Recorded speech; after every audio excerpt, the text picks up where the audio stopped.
Okay everyone, strap in. Today we're pulling back the curtain on one of World War II's most unlikely heroes. A dude so much more likely to be written in as the slacker comedy sidekick than the main protagonist that it's almost insulting. We're talking about Sergeant Maynard H. Snuffy Smith, a B-17 ball turret gunner who went from crashing Buicks to saving his entire crew mid-air. Let's set the stage, shall we? Our story kicks off in Cairo, Michigan, on May 19, 1911. Maynard grew up with a silver spoon in his mouth, courtesy of his old man being a hotshot attorney and later a circuit judge, and his mom being a schoolteacher. He even inherited his great-grandfather's Union Army sword, which apparently meant something, even if he didn't quite walk the straight and narrow at first. Because, you see, Snuffy, a nickname he earned from a scrappy cartoon character, was a spoiled troublemaker. He was the kind of kid who'd ride a horse through a drugstore and then go crash his dad's fancy Buick into a horse and buggy, earning himself another local moniker, Hokey. Basically, if there was mischief to be made, Snuffy was there, probably leaving a trail of chaos in his wake due to his lack of discipline and affluent background.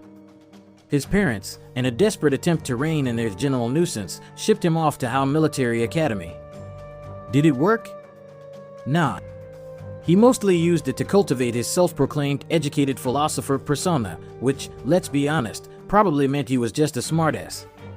By the time he was an adult, Snuffy's personal life was about as stable as a house of cards in a tornado. 2 marriages, 2 divorces, and a couple of kids later. There's even an apocryphal tale, meaning it probably happened because it fits the guy, that he might have ended up in the Army Air Forces because a judge gave him the choice between jail or enlisting for unpaid child support. He was 31 when he was drafted in 1942, considerably older than most of his peers. And when he volunteered for aerial gunnery school, it wasn't for glory, it was just a quick way to gain rank and avoid being a private taking orders. Turns out, his small, slight build actually made him perfect for the cramped ball turret. You know, the little plexiglass bubble hanging off the belly of a B-17, like a tiny death sphere. So, here's the deal, May 1st, 1943. Snuffy's first combat mission. Target, U-boat pins at Saint-Nazaire, France, affectionately known as Flak City. The B-17 flown by Sergeant Maynard Snuffy Smith and his crew during the May 1st, 1943 mission didn't even have a name. Just another one of the many flying coffins that probably wasn't going to make it back from a mission. Its official designation was B-17F-65BO, serial number 4229649, and it was simply known by its serial and squadron markings. But people often refer to it as the Snuffy. So the Snuffy successfully dropped its bombs and then, thanks to a navigational oopsie, flew low over Brest, France. That's when all hell broke loose. Heavy anti-aircraft fire and German FW-190 fighters turned the Snuffy into a flying sieve. Flak ripped through the fuel tank, igniting fires in the radio compartment and waist section. The oxygen system went bye-bye, control cables were severed, and this bird was hurting. 3 crew members, seeing the writing on the wall, which was probably in flames at this point, said screw this crap and bailed out, leaving only 7 on board. But not Snuffy. Our man, Maynard, stuck around. He was in that cramped ball turret, where men like him, only 5 feet 6 inches and 130 pounds, barely fit. But he cranked himself out of that turret, a damn feat of physical endurance under normal circumstances, let alone with a plane shaking like a dog shitting razor blades. He immediately went to work, battling raging fires in the radio compartment and waste with handheld extinguishers. He was literally throwing burning debris and heavy ammo cans, which, by the way, weighed nearly as much as him, out of the plane while it was under enemy fire. Legend has it, in a moment of sheer desperation and resourcefulness, he even peed on the fire. Now, that's what I call multi-purpose. With the waist gunners gone, Snuffy was a one-man army, manning multiple 50 caliber machine gun positions. He'd fight fires, then grab a gun and lay into the German FW-190s that were trying to send the Snuffy to an early grave. And if that wasn't enough, he also provided first aid to the wounded tail gunner, navigating through the smoke-filled, burning aircraft to stabilize him. This guy was literally a firefighter, a medic, and a machine gunner all at once, under constant attack, while his plane was falling apart around him. He virtually, single-handedly kept fighters off the Snuffy while simultaneously keeping it in the air and tending to his crew. That's some serious tenacity. He kept this up for the entire return flight.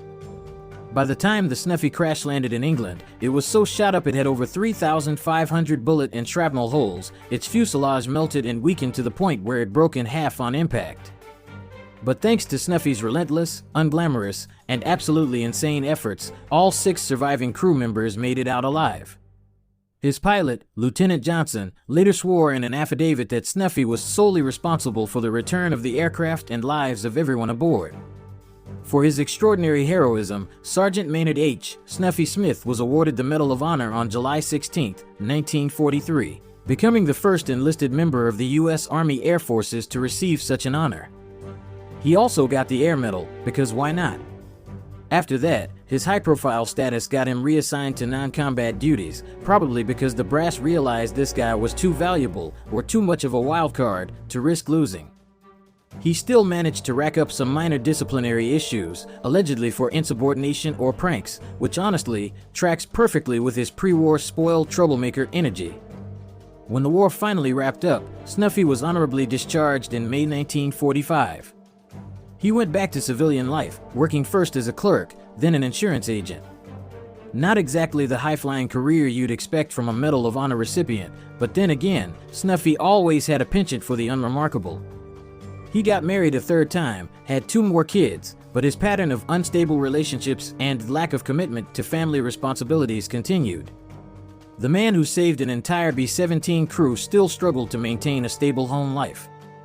He was stubborn, obnoxious, and difficult to get along with, traits that followed him throughout his life. He shunned the spotlight, rarely talked about his wartime actions, and probably found hero worship as annoying as a flat tire. But despite his efforts to fade into obscurity, his legacy couldn't be entirely hidden. He met President John F. Kennedy in 1963. His Medal of Honor is displayed at the National Museum of the U.S. Air Force, and a street at MacDill Air Force Base was named in his honor in 1997. Maynard H. Snuffy Smith passed away on May 11, 1984, at 72, quietly in St. Petersburg, Florida. His story, though less celebrated than those of fighter pilots or officers, is a stark reminder that heroes aren't always born. Sometimes, they're forged in the Inferno, even from the most unlikely, difficult, and frankly, kind of spoiled, raw materials. He was an unsung hero, an imperfect man who, when faced with absolute hell, proved that an ounce of defiance and a whole lot of grit can save the damn day. Remember to help the channel by smashing the like and subscribe buttons. Thanks for watching. End of transmission.